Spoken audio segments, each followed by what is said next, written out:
지난주 제출된 자료를 보면 윤석열 정부 출범 이후 국회가 탄핵 심판에 사용한 예산은 총 4억 6천만 원이나 됩니다. 도대체 무엇 때문에 이렇게 많은 혈세가 낭비되고 있는지 국민들은 알 권리가 있습니다. 검찰과 감사원이 특활비 사용 내역에 세부 내역까지 제출했음에도 불구하고 민주당의 입맛에 맞지 않는다는 이유로 특활비를 영원으로 만들지 않았습니까? 그런데 왜 민주당 출신의 의장과 사무총장이 있는 국회 사무처는 소추 대리인 선임 비용 내역을 제출하지 않는 것입니까?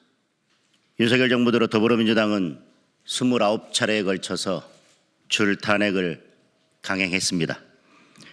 탄핵 사유는 민주당 돈봉투 사건을 수사했다는 이유부터 이재명 대표를 째려봤다는 이유까지 하나같이 허접하기 짝이 없는 것들이었습니다. 그 결과 헌재가 지금까지 결정을 한 탄핵 사건은 하나같이 모두 기각으로 결론이 났습니다. 그런데도 민주당은 반성은커녕 최상목 권한대행, 심우정 검찰총장 등에 대한 탄핵까지 입에 올리고 있는 상황입니다. 그래서 저는 29번의 탄핵 소추에 얼마의 예산이 쓰였는지, 어떤 변호사를 대리인으로 선임했는지, 어떤 조건으로 수임료를 지불했는지 이런 자료 제출을 요구했습니다. 국회법에 따른 지극히 정당하고 명확한 질문이었습니다. 하지만 국회 사무처와 법제사법위원회는 무엇이 캥기는지 답변을 미루다가 연도별 집행액 수준의 뜬구름 잡는 수치만 제출했습니다.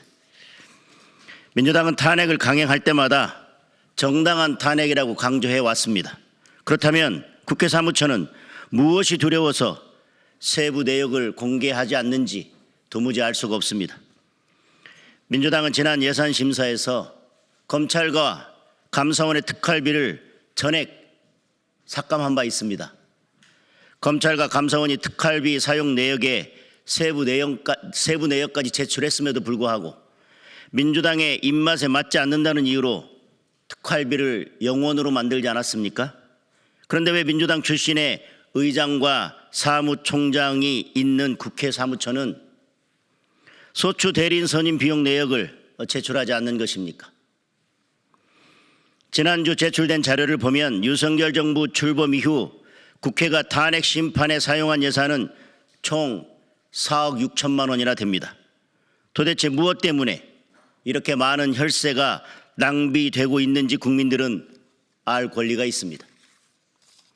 게다가 지금껏 친야 성향의 변호사들을 선임해서 일감을 몰아주고 탄핵 심판에 영향을 미쳐왔던 것은 아닌지 의심되는 상황입니다. 일례로 윤석열 대통령 탄핵 심판의 국회 측 변호인단에는 정계선 헌법재판관 남편이 사실상 대표 변호사로 있는 공감 소속 김희수 변호사가 포함되어 있어서 탄핵 심판 왜곡에 대한 우려가 제기되고 있습니다. 이제라도 떳떳하다면 구체적인 예산 집행 내역과 변호사 선임 내역 그리고 수임료 지급 조건 등을 투명하게 공개하면 될 일입니다.